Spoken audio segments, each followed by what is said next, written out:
পর্দার আড়ালের মা, আপনার স্বামী তো ফেরাউনের মতো খারাপ না, আপনি কি পারেন না নামাজ পড়ে দোয়া করবেন?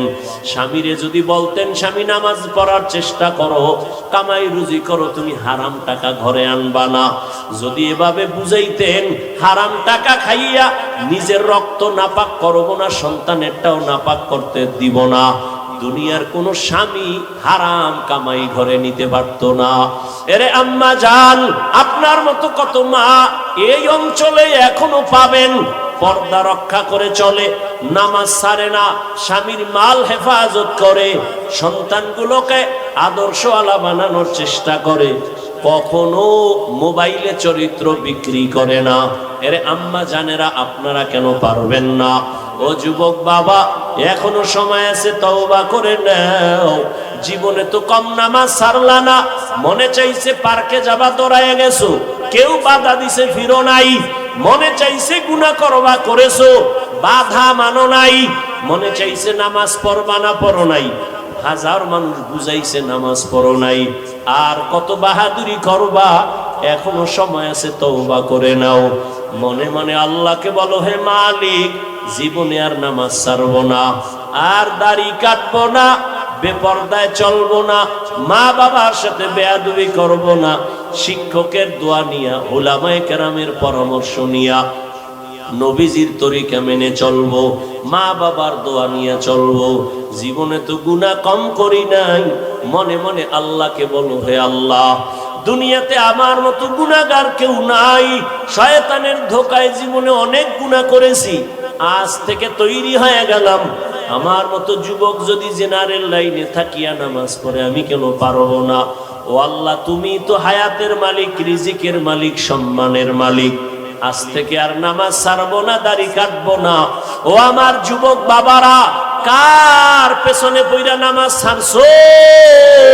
কার কিছু টাকা পাওয়ার জন্য কার পেছনে ঘুরে গিয়া দাড়ি কাটছো? ও তো তোমার বন্ধু না, স্বার্থে আঘাত লাগলে তোমাকে চিনবে না, ওর পেছনে পড়ছো। তুমি আজ অসুস্থ হয়ে গেলে তোমার মোবাইলের নাম্বারটা ডিলিট করে ফেলবে, জীবনে তোমার সাহায্য আর আসবে না, দল থেকে নাম কাটবে, কল্লা পর্যন্ত কেটে দিবে।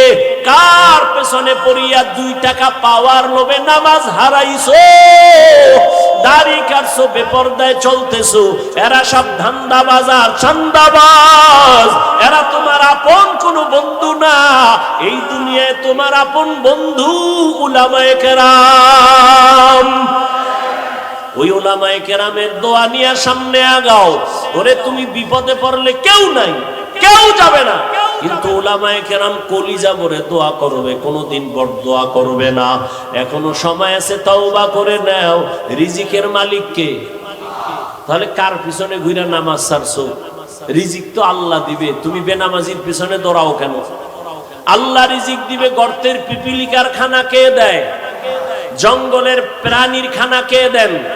নদীর মধ্যে হাজারো লাখো মাছের খানা কে দেন? ওরা দামি না আমরা দামি? ওদের যদি আল্লাহ দিতে পারে, আমগো পারবেন না? তাহলে পাগল হয়ে দৌড়াও কেন বেনামাজির পেছনে, সুদের পেছনে? এখনো সময় আছে, তওবা করে নাও। মরিয়া গেল আর নামাজ ছাড়বা না, বেপরদায় চলবা না, নবীর তরিকা মেনে, উলামায়ে কেরামের পরামর্শ নিয়া, মা বাবার দোয়া, শিক্ষকের দোয়া নিয়ে চলবা। তওবা করার মতো যদি অন্তর তৈরি হয়ে থাকে, কপালে যদি আবু জাহেলের মতো না হয়, ওমরের মতো অন্তর থাকে যে মরিয়া গেল আর নামাজ ছাড়বো না, দাড়ি কাটবো না, মা বাবার বরদোয়া নিব না, শিক্ষকের দোয়া নিয়ে, উলামায়ে কেরামের পরামর্শ নিয়ে চলবো নবীর তরিকায়। যদি তওবার নিয়ত হয়, খাঁটি তওবার নিয়ত যাদের আছে, মুনাফিক না, অন্তরে না থাকে, খাঁটি তওবার নিয়তে 2 হাত আমার আল্লাহকে দেখাইয়া দাও। আয় আল্লাহ, হাতগুলো কবুল করে নেন, তওবা কবুল করে নেন, তওবার উপরে মজবুত হইয়া চলার মতো তৌফিক দান করেন, আমিন।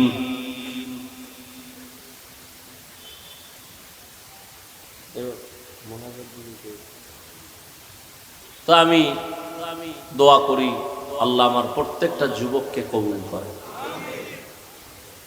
নামাজ পড়া লাগবে তো ইনশাআল্লাহ, সপ্তাহে 1 দিন, সব সময় আল্লাহ কবুল করেন। তওবার উপরে চলতে পারি, আদব নিয়ে চলতে পারি, বেয়াদবির থেকে আমাদেরকে হেফাজত করেন। দোয়া করবেন হযরত, দোয়া করে যান, দোয়া বরকতি জিনিস। সুবহানাল্লাহ না আপনি কইরেন না।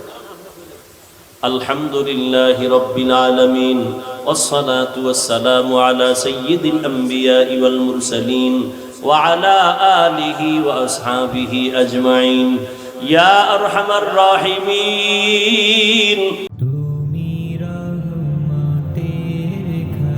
ইয়াকিন মিডিয়া, সত্য প্রচারে সবার আগে।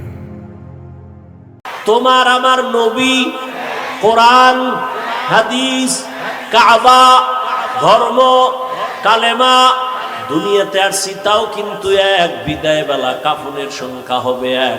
আমারও 3 কাফন, তোমারও 3 কাফন। নাকি আমি একটা বক্তার সম্মানে বাড়ানো হবে? তুমি রিক্সার ড্রাইভার, গরিব হওয়ার কারণে একটা কাফন কম হবে। আমারও 3 কাফন, তুমিও 3 কাফনে পেঁচায়া পড়বা, কালার হবে আলাদা। কি কালারও এক। কাফনের উপরে লেখা থাকবে বড় হুজুরের লাশ। হ্যাঁ, তা তো মাস্তানি কেন, এত ভাব কেন? আজ আমি বক্তা বক্তা ভাব, তুমি টাকার ক্ষমতার ভাব। কাফনে যেদিন ঢুকবা সেদিন সব বাহাদুরি বন্ধ হয়ে যাবে। কে ধনী, কে গরিব, কে আলেম, কে মূর্খ, কে ইমাম, কে মুক্তাদি, কাফনে লেখা থাকবে। সব লাশগুলো একাকার হয়ে যাবে। কবরের সাইজও হবে এক। কবরে রাখার পরে প্রশ্ন হবে 3টা, তাও এক। রবের পরিচয় দাও, ধর্মের পরিচয় দাও, রাহমাতুল লিল আলামিনের পরিচয় দাও। নবী বলেন যারা এই 3 প্রশ্নের জবাব দিবে তাদের কবর হবে রওজাতুম মির রিয়াজিল জান্নাহ। আর যারা জবাব দিতে পারবে না তাদের কবর হবে হুফরাতুম মিন হুফারিন নার। কে জবাব দিতে পারবে? হুজুরেরা গ্যারান্টি নাই। যদি হুজুরেরা জবাব দিতে পারার গ্যারান্টি থাকতো, জান্নাতের টিকিট হাতে পাইয়া সাহাবায়ে কেরাম জীবনভর কান্না করতেন না। রহমতের নবী বলেন আমি তো আয়েশার হুজুরায় এশার নামাজ পড়ে ঘুমায় গেছি। আমি ঘুমাইলে শুধু চোখ আমার বন্ধ, অন্তর আমার ঘুমায় না। আমার মাথার পাশেই তো আমার মসজিদে নববী। হঠাৎ ঘুমের মধ্যে গভীর রাত, কানের মধ্যে কান্নার আওয়াজ আসতেছে। এই রাতের বেলাকে কান্না করে আমি সজাগ হইয়া নজর করে দেখলাম আমার মসজিদের মধ্যে কে যেন নামাজে দাঁড়ায় কান্না করে। আমি আস্তে উঠলাম, উঠা বের হয়ে গেলাম। ভিতরে তাকাইয়া দেখি জান্নাতের 1 নাম্বার সাহাবী আমার আবু বকর গভীর রাতে নামাজে দাঁড়ায় দাঁড়ায় কান্না করে। আমি নবী অপেক্ষা করলাম। আবু বকর নামাজ শেষ, আমাকে দেখে আশ্চর্য। আমি জিজ্ঞাসা করলাম আবু বকর আপনি নামাজে দাঁড়ায় কাঁদলেন কেন গভীর রাতে? আবু বকর বলেন ইয়া রাসূলুল্লাহ, আল্লাহর আদালতে দাঁড়াইয়া হিসাব দেওয়ার ভয় আমি কান্না করেছি।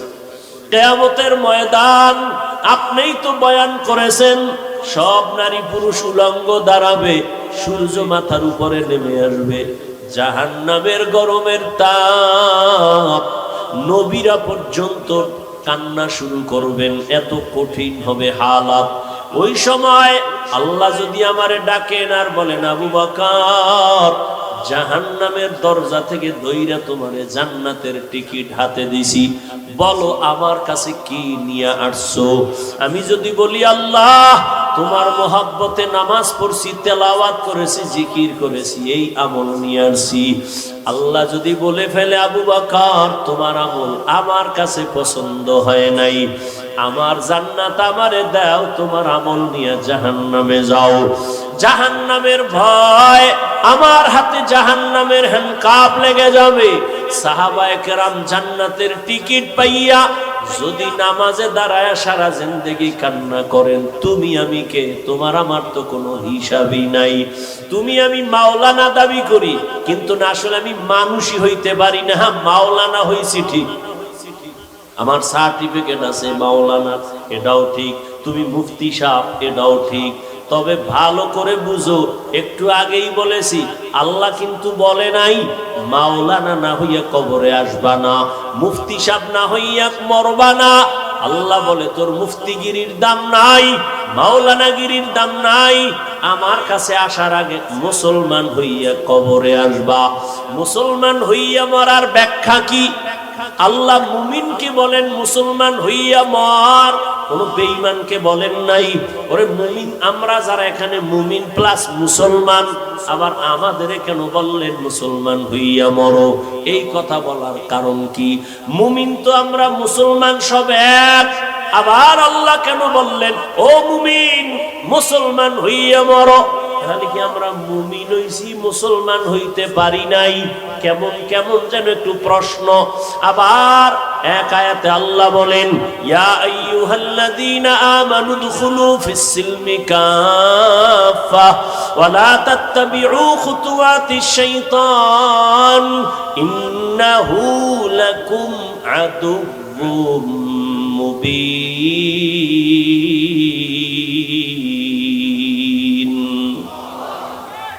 এই আয়াতে আল্লাহ বলেন এই মুমিন ইসলামের মধ্যে ঢোক, পরিপূর্ণ ঢুকে যাও।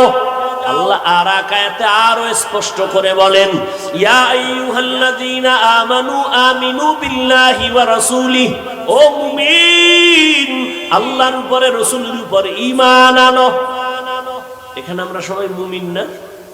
কথা বল না কেন? আল্লাহ মানি, নবী মানি, মানার কারণেই তো মুমিন। আল্লাহ কয় এই মুমিন আবার ঈমান আন। মুমিনের ডবল ঈমানের দাওয়াত কেন? এই জবাব দেওয়ার টাইম আমার নাই, থাকলেও আপনাদের ধৈর্য নেই। আছে? আল্লাহ কবুল করেন। আল্লাহ দুই জবাব দিছেন। আল্লাহ তো গায়েবের মালিক নাকি? আমাকে পিসাবরাও গায়েব জানে। আল্লাহ কয়জন? সবাই বলেন আল্লাহ যে এক, কোন দিক থেকে এক বলেন? আল্লাহ কেমন এক যার কোনো দুই? আল্লাহ কেমন এক যার সমান কোন আল্লাহ? আল্লাহ তো এক যার সহযোগিতায় কেউ। আল্লাহর ক্ষমতার মতো কারো ক্ষমতা? আল্লাহর স্পেশাল কিছু গুণ আছে, এই গুণ আর কারো মধ্যে। কেউ যদি মনে মনে ভাবে আল্লাহর গুণ আরো কারো মধ্যে আছে, স্পেশাল গুণটা আরো কারো মধ্যে আছে, মনে করার নাম শিরিক। যারা মনে করবে তাদের নাম হলো মুশরিক। মুশরিকদের জন্য আল্লাহ জান্নাত হারাম করে দিয়েছেন। ইন্নাল্লাহা লা ইয়াগফিরু আন ইউশরাকা বিহি ওয়া ইয়াগফিরু মা দুনা যালিকা লিমান ইয়াশা ওয়া মান ইউশরিক বিল্লাহ ফাকাদ দাল্লা দালালাম বাঈদা ওয়া মান ইউশরিক বিল্লাহ ফাকাদ ইফতারা ইসমান আযীমা ওয়া মান ইউশরিক বিল্লাহ ফাকাদ হারামাল্লাহু আলাইহিল জান্নাহ। যারা শিরকের গুনাহ করবে আল্লাহ বলে আমি তাদের ক্ষমা দিব না, তাদের জন্য জাহান্নাম, জান্নাত হারাম করে ঘোষণা দিয়ে দিলাম। আল্লাহর মতো আল্লাহ আছে মনে করা শিরিক, আল্লাহর গুণের মতো কারো গুণ আছে মনে করার নাম শিরিক। যারা মনে করবে তাদের নাম মুশরিক। আল্লাহর স্পেশাল একটা গুণ হলো আল্লাহ গায়বের মালিক। কুল্লা ইয়ালামু মান ফিস সামাওয়াতি ওয়াল আরদিল গায়বা ইল্লাল্লাহ। আল্লাহ বলেন হে নবী জানায়া দেন আসমানের বাসিন্দারা কেউ গায়ব জানে না। ও নবী জানায়া দেন জমিনের বাসিন্দারা কেউ গায়ব জানে না। কে জানেন? একমাত্র আল্লাহ। এরে নবীর উম্মত ভালো করে বুঝো, আল্লাহ পাক রব্বুল আলামিন বলেন আমি আল্লাহ এক, আমি আল্লাহর সাথে আর কারো অংশীদারিত্ব নাই। এরে নবীর উম্মতের দল, আল্লাহ পাক বলেন আমি গায়েব জানি।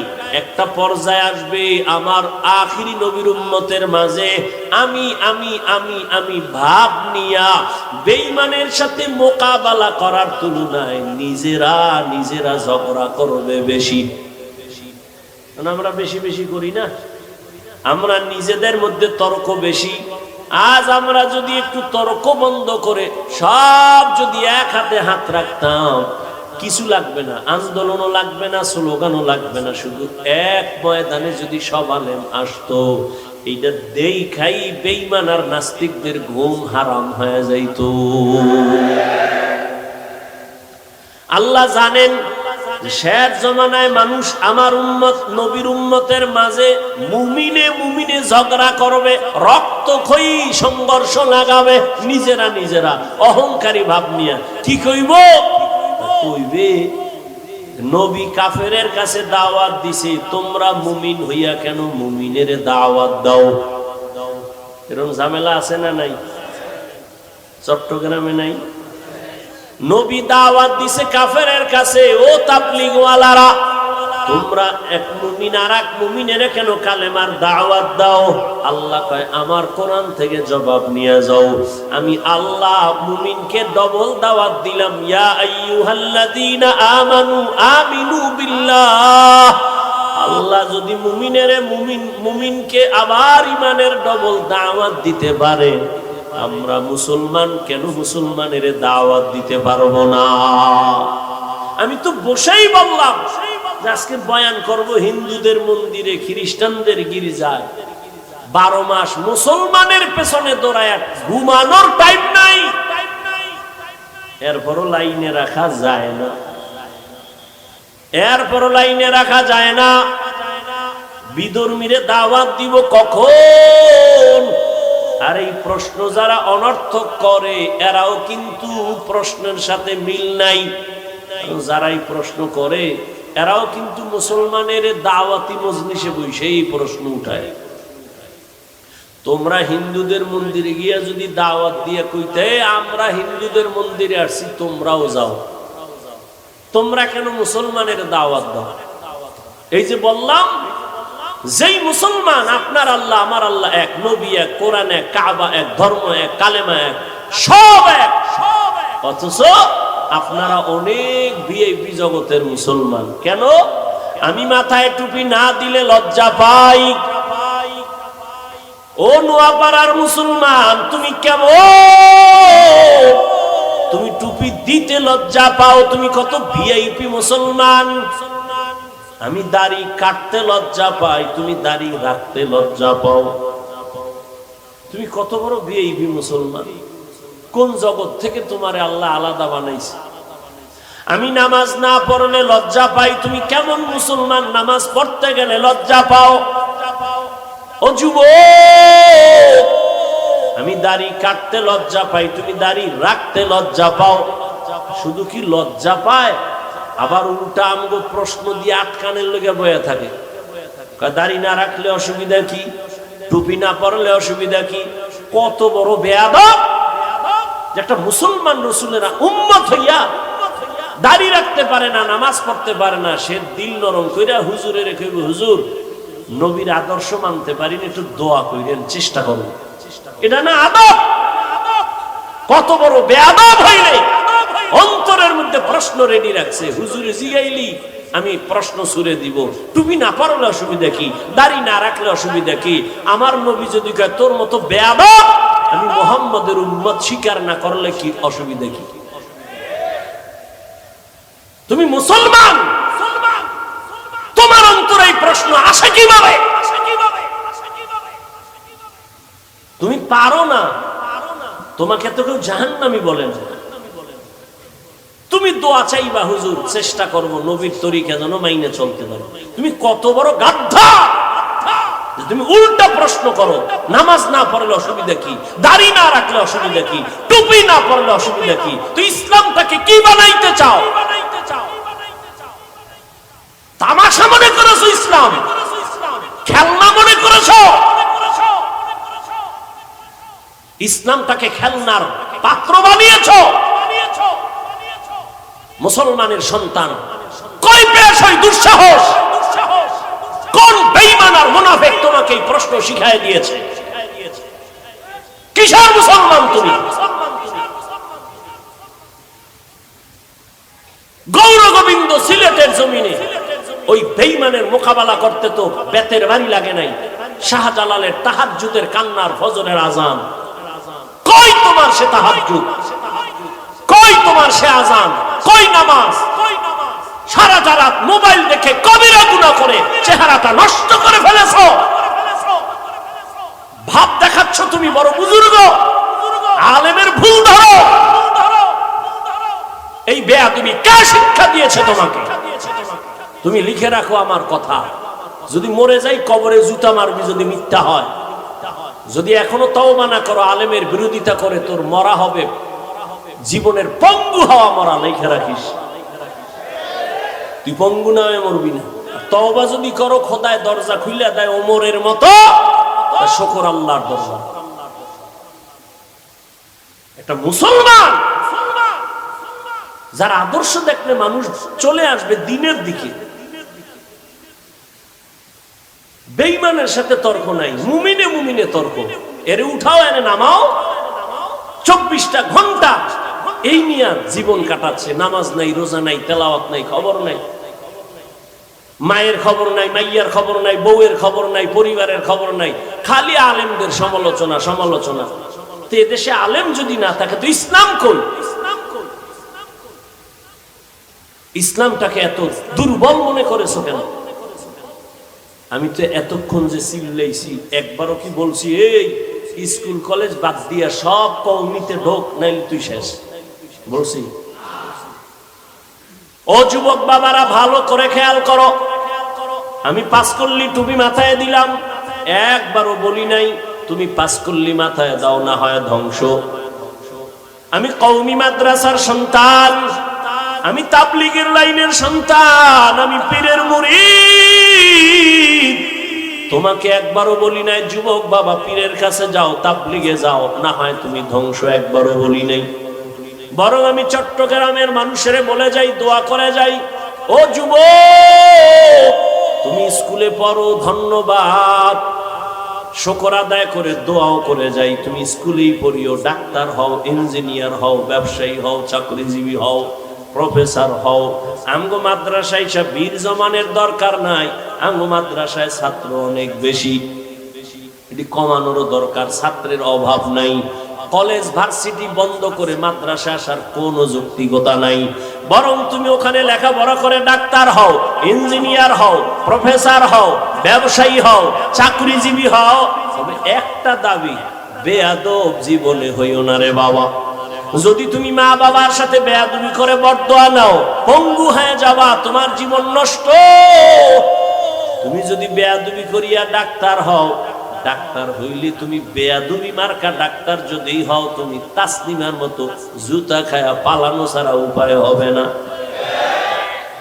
অতএব বাবা তুমি বেয়াদব হইও না। তুমি একজন সফল আদর্শের ডাক্তার হও, আদর্শবান ইঞ্জিনিয়ার হও, আদর্শবান ব্যবসায়ী হও। তোমার আদর্শ দেখে যেন মানুষ কিছু শিক্ষা পায়। তোমার ব্যবহারে কোনোদিন যেন মা বাবা কষ্ট না পায়। তোমার ব্যবহারে যেন শিক্ষকেরা কষ্ট না পায়। তোমার ব্যবহারে কখনো যেন তোমার ওলামায়ে কেরাম কষ্ট না পায়। তুমি আদবওয়ালা জিন্দেগি নিয়ে চলো। কারণ আল্লাহর জাতের কসম, তুমি যত বড় হতে চাও, মা বাবার দোয়া ছাড়া সম্ভব না, শিক্ষকের দোয়া ছাড়া সম্ভব না, উলামায়ে কেরামের নেক নজর ছাড়া কোনোদিন সম্ভব না। এই জন্য বাবা তুমি যেই লাইনে থাকো, ডাক্তার হও, বাধা নাই, মুসলমান হইয়া মরো। ডাক্তার হইয়া মুসলমান হওয়া যাবে না কথাটা এমন না। এবার বাস্তবে কিছু উদাহরণ তোমার সামনে দেই। বাবা তুমি যুবক, জবাব দাও। তোমার মতো যুবক জেনারেল লাইনে আছে, স্কুলে কলেজে, সত্য কথাটা স্বীকার করো। তোমার মতো যুবক স্কুলে পড়িয়াও কি 5 বেলার নামাজ পড়ে দাড়িওয়ালা আছে? না থাকলে কও নাই আছে? আর ওয়াজ নাই, তোমার জন্য কোনো ওয়াজ নাই, তোমার ওয়াজ শেষ। তুমি শুধু এতটুকুই আল্লাহ বিবেক দিছে। কুকুর শুয়ারকে আল্লাহ ভালো মন্দ যাচাইয়ের বিবেক দেয় না, তোমাকে দিছে। তুমি শুধু এতটুকু নিজেকে জিজ্ঞাসা করো তো, তোমার মতো জেনারেল লাইনের ছেলেটা স্কুল কলেজে পড়ে যদি দাড়ি থাকে, নামাজ থাকে, তুমি পারো না কেন? আর কোনো ওয়াজের দরকার নাই তোমার। তোমার মতো যুবক সন্তান র্যাব, আর্মি, পুলিশ, বিডিআরের চাকরি করে, নামাজ ছাড়ে না, বলো না। তোমার মতো যুবক তাকায় দেখো, ওসি, ডিসি, এসপি 5 ওয়াক্ত নামাজ পড়ে, বলো তুমি কেন পারবা না? তোমার মতো যুবক সন্তান রাস্তায় গাড়ি চালায়, ড্রাইভারি করে, এক বেলার নামাজও বাদ দেয় না। বলো বাবা তুমি কেন পারবা না? ও যুবক বাবারা, তোমার মতো কত ব্যবসায়ী আজান হয়েছে দোকান বন্ধ করে নামাজে চলে গেছে, দাড়িও ফালায় না, নামাজও বাদ দেয় না, হারাম ভাবে ব্যবসা করে না।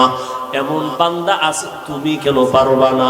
জীবনে মাদ্রাসায় পড়ে নাই, আলিফ বাতাও শিখে নাই, জেনারেল লাইনে থাইকে যদি তোমার মোহাব্বত আল্লাহর নবীর আদর্শ নিয়ে চলে, তুমি এতটুকু নিজেকে জিজ্ঞাসা করিও, বালিশে মাথা লাগায় তুমি কেন পারবা না? তোমার মতো যুবক নদীর মধ্যে মাছ ধরে নামাজ পড়ে, তুমি পারো না কেন? কৃষি কাজ করে নামাজ পড়ে, তুমি কেন পারো না? এখনো সময় আছে, তওবা করে নাও। ও পর্দার আড়ালের মা বোনেরা, আসেনি মা বোন? হ্যাঁ, এরে আম্মা জানেরা, বোনেরা, আপনাদের সন্তানদেরকে নিয়ে যত কথাই আমি শুনাইলাম, এই কথা বাস্তবায়ন হবে না যদি আপনাদের চেষ্টা না থাকে, দোয়া না থাকে। কারণ আপনারা নবীদের মায়ের মতো দামি, আপনারা সাহাবায়ে কেরামদের মায়ের মতো দামি, আপনারা খাদিজা রাদিয়াল্লাহু আনহার মতো দামি, ফাতেমা রাদিয়াল্লাহু আনহার মতো দামি, আয়েশা রাদিয়াল্লাহু আনহার মতো দামি। এরে আম্মা জান, আপনারা ইসমাঈল নবীর মা হাজরা আলাইহা সালামের মতো দামি, আপনারা ঈসা নবীর মা মারিয়াম আলাইহা সালামের মতো দামি। জীবনের বড়, দুনিয়ার বড় এক বেঈমান ফেরাউন, জানেননি তার স্ত্রীর নাম কি? আসিয়া। এত বড় বেঈমান ফেরাউনের ঘরে আসিয়া কত বড় আল্লাহর পেয়ারা বান্দি। রহমতের নবী বলেন, কিয়ামতের দিন জান্নাতে আসিয়ার সাথে আমার বিবাহের বন্ধন হয়ে যাবে।